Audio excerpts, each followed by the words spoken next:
Hey there, how are you? Usually there's some sort of braggadocious intro to these kinds of courses. I don't do that. I'm not really a braggadocious guy. So very quickly, my name's Tanner Campbell. I've been in this industry, podcasting, for 12 years. I've owned a couple of studios, worked on some pretty cool projects with some pretty cool people, and now I teach audio engineering, and I teach people how to launch podcasts, which is what this course is. And I consult with some brands that maybe you know, maybe you don't. And that's what I do. I make my living in podcasting, and this is my probably my most well-attended course. Yeah, I think so. I get a lot of people come in and out of this course. Different variations of it have existed for, since 2018, I think, and about 5,000 or so, just shy, have gone through at time of recording, which is Friday, September 2nd, 2022. So I've helped a lot of people launch podcasts, and this is probably the fourth rendition of this class, and I've learned a lot as I've taught more and more and more, and I think you're getting what is probably the best version of this class to ever exist. Of course, I feel that way about every course that I launch after it's been iterated upon a few times. But that's all I'm going to do for intros. You're already here. You've already given me your money. You already trust me. So I just have to deliver. That's my job. Before we start, I want to say, listen, if you're not in the Discord, go get there. You should have got something on Sunday when you got all of your materials to log in and stuff, all that information. You should have got a link to join a Discord. If you didn't, tanner@tannerhelps.com. Email me and let me know immediately. That is the active student community. So if you're not in there, you're not going to have access to the support you get throughout the week before our Friday calls, which also happen in the Discord. Okay, so this isn't a Zoom thing. You have to do this in Discord. It's necessary. You can't avoid it. So if you're not in the Discord, go get there right now. And if you have questions, drop those questions in the Discord throughout the week. I'll answer them throughout the week, and then we'll have our call on Friday. If you have any questions that you want to keep out of the Discord, you can always message me privately in the Discord, or you can email me, tanner@tannerhelps.com. Okay, cool. That's 2 minutes and 30 seconds worth of me blabbering. So let me move my face out of the way, because who wants to see that? We'll put that down here. And maybe we'll make it even smaller. And I will launch this thingy. Hello. This is week 1, module 1, conceptualization, getting your idea fleshed out before investing time or money. I think way too many new podcasters come into podcasting thinking that they've got the idea that is the idea, and they're ready to go. Give them a mic, give them a hosting provider, let them be famous. I don't think that they put enough thought, first-time podcasters, don't put enough thought into what they're actually doing, what their purpose is, what their goals are, how they're going to do it, all these things. So this first module is about conceptualization. Choosing your subject matter. Choosing your subject matter isn't as straightforward as you may think it is. It's not just choosing something you like, or something related to your business, or something related to your personal passions. It's about choosing something that will accomplish your goal, or goals, plural, in the long term. You've got to ask yourself, what am I trying to accomplish? This isn't your why. I actually can't stand it when people say find your why, because I don't ever think that's enough. I think you need to find your for what. For any podcast to find a success of any kind, that podcast, those podcasters must be clear on their for what. Are you podcasting for profit? For activism purposes? To reinforce existing revenue streams or verticals in your business? To educate people? To entertain people? For what? You've got to know this. Knowing exactly what your for what is will provide you a target on which to focus as you advance. It will also identify your subject matter for you. If you know your for what, you already know what your topics are going to be. Determining a short-term desired outcome, like a goal. Once you've figured out your for what, you've got to determine a specific outcome you're set on achieving. not a big outcome, not the ultimate outcome, although you can identify that as well if you like. It's actually helpful. Rather, a more short-term outcome. An example might be to add $1,000 a month in revenue to my XYZ business. Another might be to grow my mailing list by 1,000 members. And a third might be to connect with 100 new people within the span of 6 months. This might be thought of as a KPI for you business-minded folks out there, a key performance indicator for those who don't know that acronym. This is something that you can work towards in the short term so that you know you're making progress. It's important to know you're making progress. And you can't know you're making progress if you don't have some desired outcome, short-term goals. Naming your podcast. You may think you already have this figured out. But with your for what figured and your short-term outcome identified, you've got to name your show. And again, maybe you think you've already done this. Don't be clever with your show name. Okay, it's a bad move. People do not search for clever names. They search for solutions or information. Do your best to name your podcast exactly what it is. And think in search terms. Don't call your podcast The Back Nine with Doug and Linda, because no one is going to search for that. Name it instead Golfing the Back Nine, maybe also with Doug and Linda. Because while no one is going to search the Back Nine, because that's a specific name and that's not what they're looking for. If they already knew where it was, they wouldn't have to search for anything. They absolutely will search for golfing podcasts. So you have to think like a listener who is searching for a new podcast will think. Determining your frequency of release. Podcasts do not need to release weekly in order to be successful.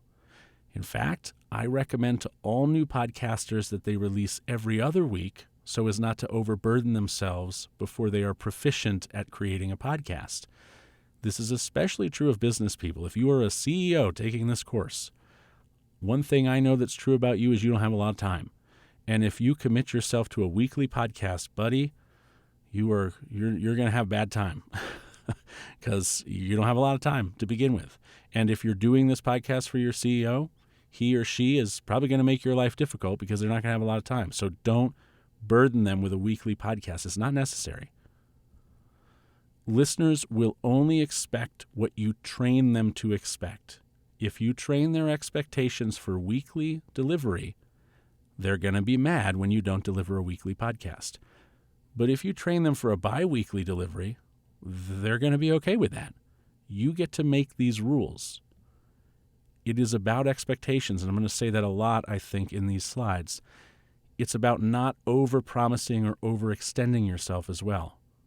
Weekly, bi-weekly, monthly. I have a client that does quarterly because they're in the financial industry. Even daily. I do it daily. Put your ability to keep up with the expectations you're setting at the center of this decision, okay? It doesn't matter how frequently you release. It only matters once you promise that frequency. Determining your runtime, another big decision you've got to make. Podcasts do not need to be 45 to 60 minutes long. That's ridiculous. I don't know why we ever got that idea. It's probably based on radio shows or television or something.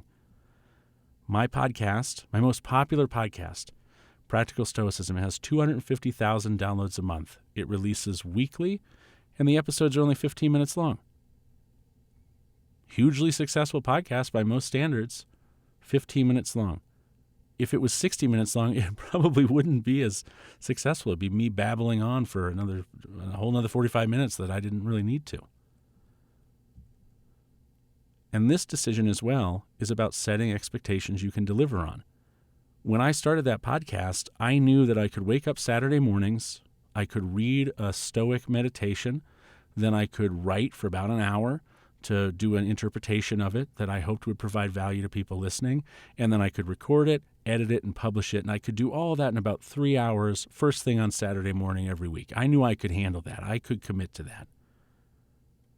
If I had committed to more than that, my audience would be really disappointed because I wouldn't have been able to deliver. What if I tried to do it every day? I would have failed.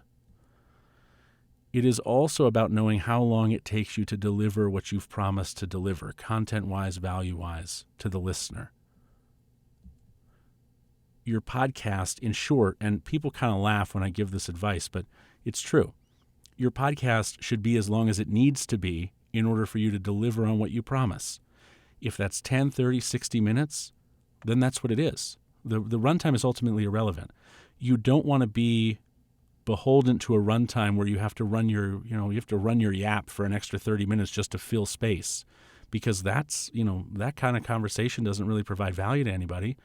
You want to be able to get in, deliver what you promised, respect the listener's time, and then get out. You don't want to cut it short, but you don't want it to run long. How long can you talk about whatever it is you're podcasting on without filling it with fluff or cutting it off early? Figure out that time. That's your runtime. It's not about them. It's about what you can do, and then the promise you make to them being your listener. Remember, expectations. With one exception. If part of your overall monetization strategy is to run ads, and you want to run, let's say, for example, a pre-roll, 2 mid-rolls, and a post-roll. If you're not familiar with that terminology, a pre-roll plays before your podcast, mid-rolls play at the middle, and post-rolls play at the very end.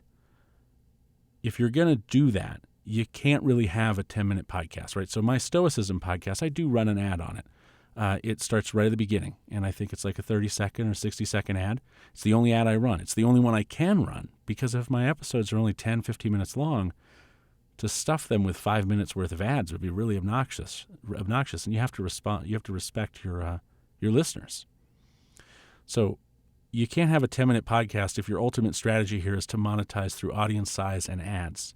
You're going to maybe be locked into a little bit of a longer runtime, which I say here, if you're planning on monetizing through host-read or programmatic ads, which we'll talk about later on in another week, and you're going to include 3 or more ads in your episodes, then you're probably going to be stuck with 45 to 60 minutes worth of podcast runtime, because if you've got this high ratio of ads to content, it's not going to be received well. People are going to get annoyed, and it's going to reduce the number of people who will tolerate you, really.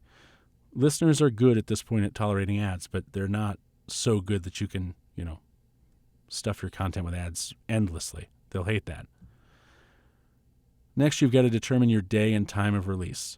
And you might guess what I'm going to say here, given what I've said already about these decisions.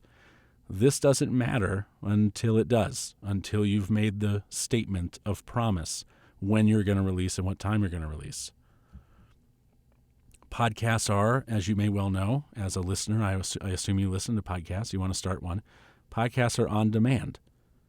And that's part of the beauty of them, right? Whether you release on a Monday or a Thursday, people can listen whenever they want. But once you choose a day and a time, so for my podcast, Good Morning Podcasters, which is a podcast for podcasters, you guys might listen to it, you might not.